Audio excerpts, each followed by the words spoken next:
It's only been a few months, but things in New York City are already turning very sour. And it looks like a lot of people regret their decision to vote in the new mayor, Zohran Mamdani. You've got threats to raise taxes on the poor. Indeed. You've got NYPD budget being slashed. Now they're talking about charging New Yorkers for parking. Hey, they did it in Chicago. I don't recommend it. Zohran Mamdani says, well, look, we got a major budget shortfall, so how about you tax the rich? Or else we have no choice but to tax the poor. The only problem with that, it's a framing device. Zohran Mamdani tells you that we're trying to tax the rich, but there is no way taxing the wealthy of New York will cover their budget shortfall. For that matter, the wealthy have already been leaving in droves. It's a trick. Mamdani knows the only way to fill the gap in their budget is to tax the poor. He's talking about raising property taxes, which will affect working class people. They're talking about taking away free parking. Hey, rich people already park in private lots. They ain't putting their Maserati or Bugatti out there on the street unprotected. No, that's for you, working class Joe, who needs to pull over and park. They're going to charge you money for it. In Chicago, they sold the rights to parking, public parking, to a private corporation, which I don't know how that's constitutional, but they did it. And now a private company decides when you get fined by the government. Now we're seeing this. A staggering 1/3 of New Yorkers want to flee the city, citing cost of living and quality of life. It seems like people got quite a different story, quite a different scenario with this here at Zohran Mamdani. But I'm going to tell you this, my friends. I'm actually not all that mad about it. I'm not. Now, certainly, look, I get defunding the police is not a good thing. But let's be real. He Trojan horsed his way in as a socialist, and now he's taxing all of these people who want to live this way. Now, I'm not saying it's good for New York. I'm saying you do not get to demand free stuff from everybody else without footing the bill. And now that these people want the things promised by Zohran Mamdani, they're going to have to foot the bill. And I say, okay. On top of that, New York has got a massive feces problem. It's disgusting, and it's unfortunate that our great cities have become this. In San Francisco, you got a poo department. Not a joke. We got a fire department, we got a police department, you got a poo department. I'm not joking. This is dead serious. There is so much human waste all over SF. They had to create a department to go and clean it up. Now New York's starting to experience the same thing. You know why? Nobody is picking up their dog poop. This is low trust society stuff. New York is fragmented and breaking down. It's been for some time. I've long complained about the open air fish markets they have on the Lower East Side, saying, look, I get it that Chinese migrants are used to putting up dead fish. Okay, I call it dead fish, but it's food. I get it. Fresh fish in the market where they come from.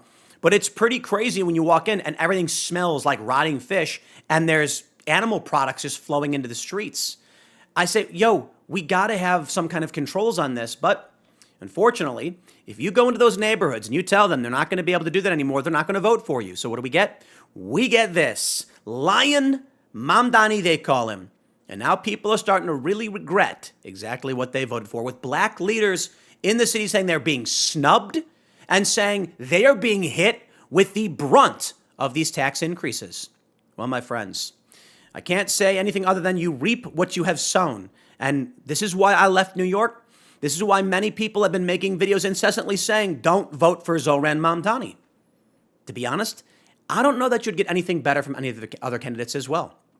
Considering that they're all too scared, and this is true of all politicians, too scared to actually reduce benefits and social programs so that they can balance the budget, because they know you'll never win if you actually do that. But maybe that's Zohran Mamdani's real plan, because Trump seemed to like him. Maybe he went to Trump and said, look, I'm just playing the socialist thing. I am going to tax these people, close that budget, and get the city back on track. And they are going to be pissed. Well, I don't know that makes sense, because I'll tell you this. It's a runaway train. If you are losing your wealthiest, then you lose tax revenue. If you lose tax revenue, you can't fund programs to try and get the city back on track. It seems like it comes and goes in waves, and we are now entering a nightmare scenario for New York where it's going to get bad. With defunding the NYPD, you're going to get more crime. It's going to get pretty bad. You're going to have dog waste everywhere, crime, trash, and no funding for it. This is what it was like in the 80s. Trump came in and brought the wealthy back to the city, which brought in more revenue, brought in more high life, more trade, more economics, more economic activity, I should say. And this resulted in a resurgence. At the same time, you had Giuliani with his broken windows policy, where he was basically like, arrest them for the minorest of infractions. Hardcore policing, bringing back individuals with great incentives and tax incentives and luxury. And that's how you do it. What we are watching right now is completely the inverse. Let's jump into the news. But before we do, my friends, we got a big announcement. The new Timcast.com up and available. We launched it. It's still a little lacking. It's the formal launch. So as of right now, it's got like 3-day-old content still on the front page. But we're getting there, and we launched, and you can join the exclusive Timcast Discord community. Right when you come in, you join in, you unlock all of the exclusive features, hang out with tens of thousands of like-minded individuals, share your ideas, challenge them, debate. Everybody loves it. And as a bonus, you get to call in to our members-only uncensored show on Timcast IRL to talk to me and our guests and co-hosts. With your support at timcast.com, all of this is possible. So if you think these videos are good, if you think the work that I do is good, and that, working 16-hour days is honorable, then I ask you for your support. And if that wasn't good enough for you, yesterday was my birthday and I turned 40 years old. That's right. I'm on the back end as well. It's all downhill from here. So if you want to support the work that I do as I age and eventually rot out and die, I know, I shouldn't be so harsh. Lots of people out there are older than me. But if you want to wish me a happy birthday, you can join our community, support the work that we do, and it would be greatly appreciated. So please, timcast.com, join now, easy enough. Let's get to the news. We've got this from the New York Post. Staggering 1/3 of New Yorkers want to flee New York, citing cost of living and quality of life, survey shows. In a landslide majority, more than 8 in 10 New Yorkers who responded to the mayor's poll believe that the state is no longer affordable for the average family, up from 82% in 2025. Those high prices fueled 40% of New Yorkers lining up to leave for greener pastures, while 21% cited quality of life, 15% said taxes, and 10% said politics, according to the poll. Now, I want to pause real quick and show you this beautiful photo. Look at that photo of New York. Isn't it crisp and beautiful? You can see all the snow. You see the woman pushing her baby stroller through the snowy streets. Yeah, it looks really pretty, except there's a reason why I don't want to live there, especially with my family. And that is all of this snow is covered with disgusting chemicals, high concentrations of lead, oil, brake dust, all of that nasty stuff. It sits in the snow, and as the snow melts, it remains concentrated. And then you end up with basically toxic sludge everywhere. Guys, maybe the reason they're doing all of this in New York is to get you to leave because the city is too congested. And with Zoom, everybody works remote anyway, right? They say 7% are fed up with the weather. I don't agree with that. I love the snow. The number of New Yorkers wanting to jump the state line increased to 33%. It was up from 27% 15 years ago. The willingness to get out of town was highlighted last year when more residents moved out of New York and New Jersey than any other state, with most bound for the South and Pacific Northwest, according to United Van Line's 2025 National Movers Study. Indeed. Now, you may be asking me, though, but Tim, people want to leave. Tell me what this has to do with Zoran Mamdani. He's only been in office for like 3 months, right? He certainly hasn't destroyed everything in that short amount of time. I absolutely will give him that. I do not believe that Zoran Mamdani is responsible for literally every single problem that's affecting New York. He inherited all of these problems, and now he's got to juggle them, and he doesn't know how to do it. It's funny, like right when he gets in, bus prices and the metro prices went up, and everyone started roasting him. I'm like, guys, he had nothing to do with that. He just got into office. That was preset in the previous administration. It's a time bomb for poor Zoran Mamdani. Well, here you go. Black middle-class New Yorkers say they'd be victims of Democratic Socialists of America's tax hike plan. Indeed they would. Indeed they would. Many black middle-class NYC property owners say they'd be amongst the biggest victims of the DSA. Some told the Post that DSA's Marxist measures, which include higher taxes for individuals making over $300,000 and taxing inheritances over $250,000, would hurt New Yorkers like themselves who spent decades building up retirement accounts, paying off homes, and planning their estates to benefit their loved ones. The reason you invest is to acquire wealth with the hopes of putting it towards your legacy, your family, and this will greatly affect my family. I'm going to say it as I often do. I believe Democrats are racist. I believe that you can call it the soft bigotry of low expectations, right? That's what Bush called it. No, let me say it like this, my friends. I believe that some of these plans, many of these plans, are intended to actually harm black families so they cannot improve. I mean it. Let's talk about these wealth taxes, taxing inheritances over $250,000. Let me explain for you why that is intended to hurt the poor. You may be saying, Tim, you're silly, $250,000, you're wealthy. Maybe not like super rich, but you're comfortable, right? Indeed. There is a threshold of money at which point money is meaningless to you. $250,000 is not that limit. Maybe it is $1 million per year. Maybe. The more money you get, the less money matters. You know, and I say this not as a humble brag, but in full disclosure, so I can explain this. I go grocery shopping, and I only somewhat pay attention to the prices. I don't stop and look at the price of a gallon of milk. I'll check the prices I'm grabbing it, $4.90, $4.29, or whatever it might be. But I don't really think about it all that much beyond that. When I get my bill afterwards, I go, wow, it's $400 now, right? I am not saying this to brag or to be condescending or insulting, but just to explain the perspective of someone like me. I make a lot of money, and so I got to be honest. At a certain point, money doesn't mean the same thing. So understand this. When they say that they're going to tax inheritances over $250,000, they're talking about upper middle class people. So if you're a black family and you have suffered generational poverty, but in the past generation or two, you've improved, started a business, you're making money now, and now you finally have a real inheritance to give, and it's only $250,000. The communists come and take away from you. Now hold on there a minute. What if I'm ultra wealthy old money and I've got a $50 million inheritance to give to my kid? Well, they're going to tax it. Let's try this. I'll explain this rather easily, and then we'll jump to the next story here that we have in line with Mamdani considering eliminating free parking.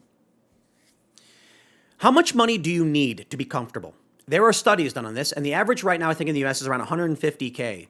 If you have $150,000 a year as a salary, after taxes, you should be enough to pay for healthcare, have kids, have enough food, and afford a 2-week vacation while putting a little bit away towards your retirement. That's the number they say. To be honest, though, at $150K, look, I know a lot of you would say, like, I wish I was making that much. But no, in all seriousness, you still don't feel like you're ultra rich. You're just finally starting to feel like you can relax a little bit. You're still worried about the money. You're still worried about the market, your retirement accounts, and all of these things. At $250K, it's a bit more comfortable. However, you still really are thinking about the money. At $250K, you can certainly afford to live a middle-class median life, as one would hope you could. However, after $250K, they start taxing you more, right? So now the harder you work, the more you work, the less you start getting back. That's the top tax bracket. Now, hold on. Actually, I think they might have increased it. But let me put it like this. If you make $10 million a year and you only need $150 to be comfortable, what do you do with the rest of that money? Literally whatever you want. First and foremost, you can just stop working because that's going to cover $150K. You know, let's just say with inflation, if you're making, let's say you make $10 million a year, after your first year after taxes, you're going to take home $6 million. You put that into the proper wealth management fund and just live off the interest. And you don't got to do anything. This is the point. When they say like, oh, we're going to tax inheritances and properties, rich people don't care. They will move. They will find loopholes. They will hire lawyers. Middle income and mid-level businesses are going to be the most hurt by those policies. All it does is create a wall. So if you are traditionally coming from a legacy impoverished family, they're putting barriers in front of you that make it harder for you to get rich. And if you're rich, you're going to say, guess I'll hop on my private jet and fly to a different state where it's cheaper. You can't do that if you're working class. You can't do that even if you're upper middle class. You can't just sell your property. You might be underwater right now. Well, here we go. In the latest move, Mamdani, I know his name's Mamdani, I'm just goofing off, is considering eliminating free parking. This is a really great example. We have this tweet here. I want you to hear it from this woman where she explains it. So it looks like City Hall is discussing whether or not to charge people for using the streets for parking right now. Mind you, Zoran Mandami ran on taxing the upper class and not the lower class. See, the upper class in this city, they usually go to a garage. It's usually like the lower and the middle class that park on the street. There's also people that are living in cars that also park on the street. I try to tell a lot of people before the election that the people that we're voting in is not for the regular people, and they do not represent or come from backgrounds of regular people. So she's been warning you. Man, she's right. Now, I'm going to be honest with you. It's a problem that people sleep in their cars. It's a problem that there's overcrowding in too many cars. Punishing the poor, I don't know if that's the appropriate solution. It's almost like Mamdani says, we got too many cars, we got people sleeping in the cars, just make it impossible for them. Isn't that great? We're not going to solve the problem. We're going to make the problem go away, right? Those are different things. Mamdani comes in and says, trust me, we're going to tax the rich and do all these great things, and then he just makes it worse for everybody who's poor. That's the reality of this. The rich people are leaving because they can and it's easy. And the ones who can't, because maybe they're wealthy, because they have a law practice specifically for New York State, well, they're not being hurt by this all that much. Again, let me just lay this out. Let's say you have $100 million and Mamdani says, I am going to tax you at 20%.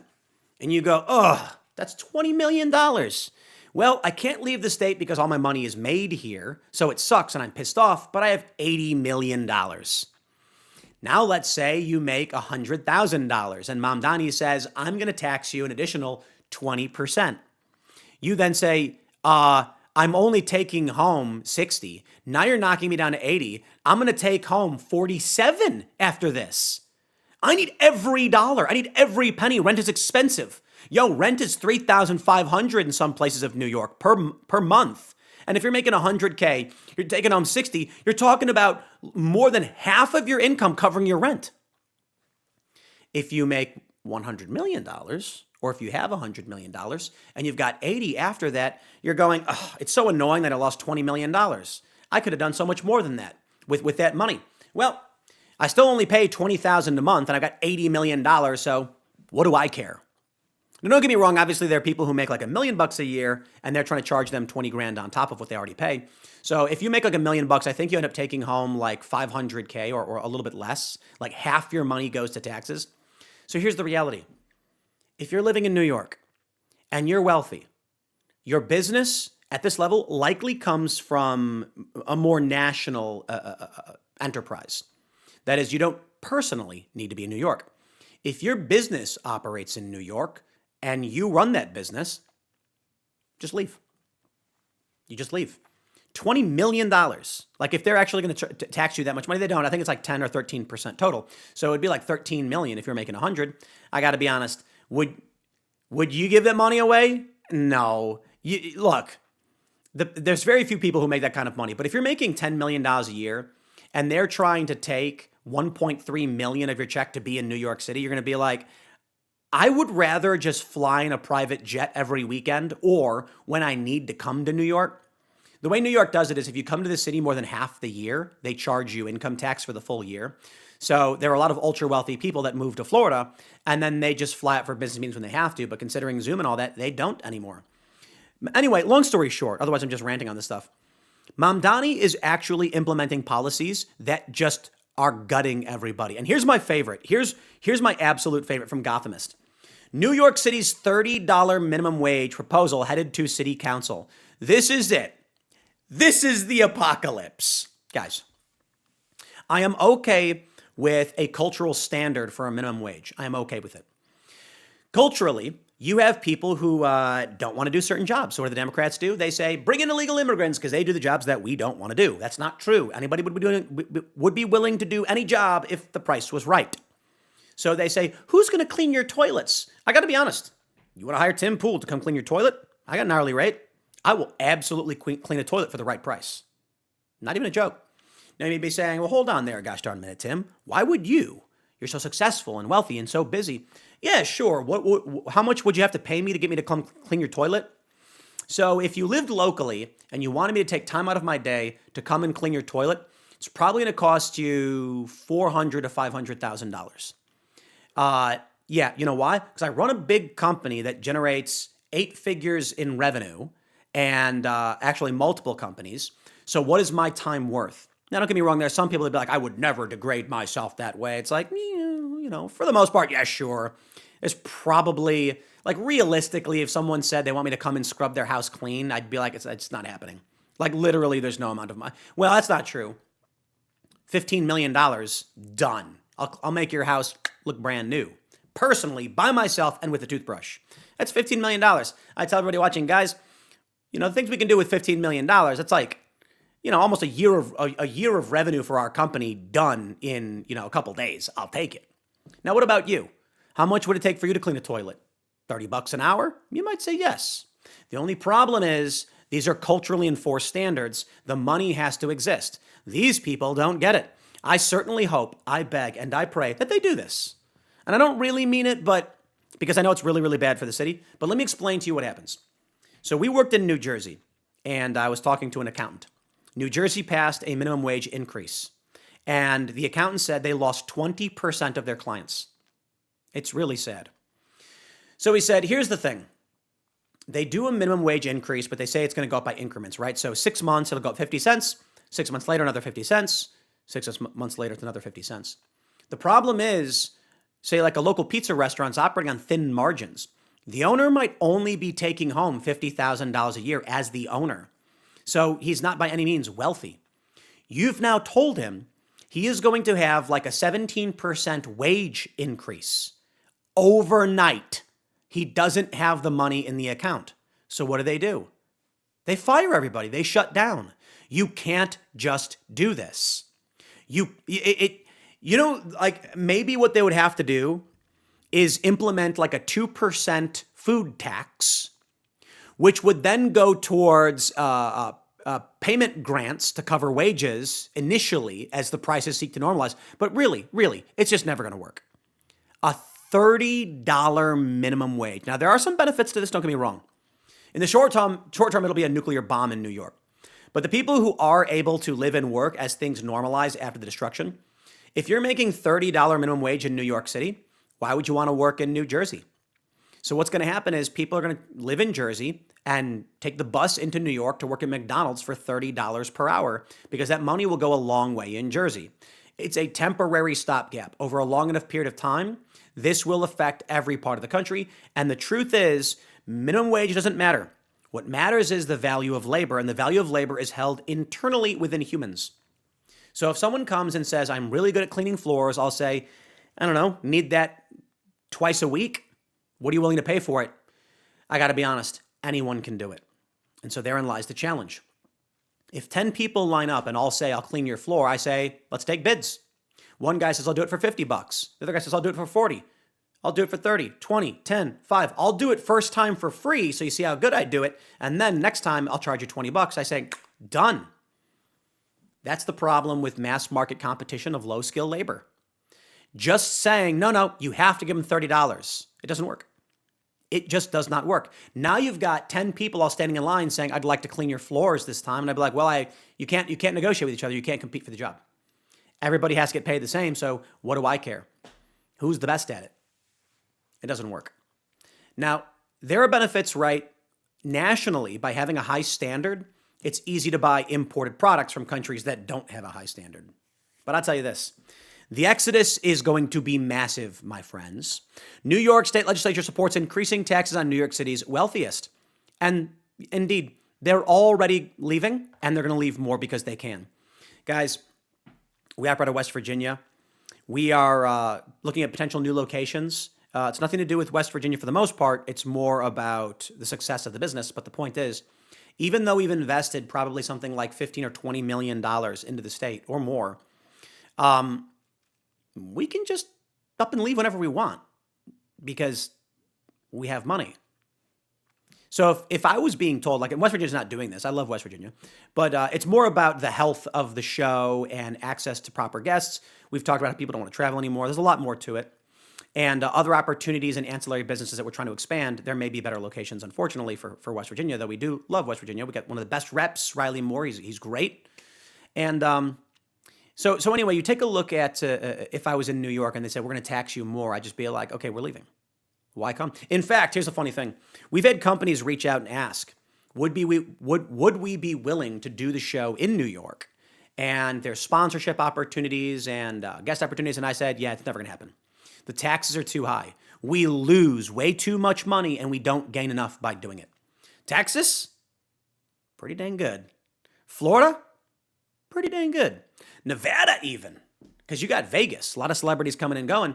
You could have a fun show in Vegas. The socialist crime blueprint begins. NYC leaders pull back the curtain on Mamdani's vision for public safety. He wants to slash the NYPD budget and revamp 911 response as transit crime jumps 18.5%.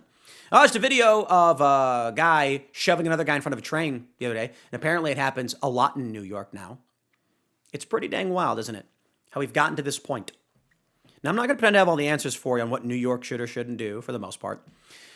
I can tell you that artificially increasing wages isn't going to do anything. The argument they make is that, well, it's for big corporations. They can afford it. Okay, let's play this game. You say, we're going to increase the minimum wage to $30, but only if you have at least 100 employees or more. So that means McDonald's, Wendy's, that means, Taco Bell, whatever. Sure. Here's the problem. So if I get a job at Taco Bell, I get paid $30 an hour. But if I go work at Mom and Pop's Pizza Shop, I'm going to get paid $15. I'm going to go work at Taco Bell. So what happens to Mom and Pop's Pizza Shop? They go to business. They can't find any employees. Nobody wants to work there for dirt. The big corporations, we're told, can afford it. They can afford it. They got so much money, they can afford to pay it. Yeah? Can Mom and Pop Taco Shop compete with Taco Bell Taco Shop? Indeed, they cannot. So where do all the workers go? Now, don't get me wrong. Taco Bell may be very upset that they got to pay an increased minimum wage. But in the end, they can afford it, right? So they do. Everybody chooses to work for them instead. Nobody wants to work at the small business that can't afford to pay well. They all quit and those businesses go under and then everything becomes a corporate monopoly. And that is the world the left wants to give you. They, call it ignorance, short-term thinking, or otherwise. They don't have a real plan in place. It's the unfortunate reality of all of this, we'll give you whatever you want socialist policy stuff. It just doesn't work. So my friends, New York, I wish you the best. But defunding your police, raising taxes, charging for parking, I got to be honest, maybe it actually does have a positive effect 10 years from now because things are going to get so bad that everybody flees. Things start to become cheaper again and there's no one left to rob. And then someone like Trump can come in and fix it once again. Maybe Trump Jr. But for everybody who remains, Godspeed. Smash the like button, share the show, subscribe to this channel, share the video right now with everyone you've ever met. Yesterday being my birthday, I'm now 40 years old. You can, if you're not going to join the membership program, just share this video. Really appreciate it. You can follow me on X and Instagram at Timcast. Thanks for hanging out. We will see you all tonight at 8 p.m. for Timcast IRL.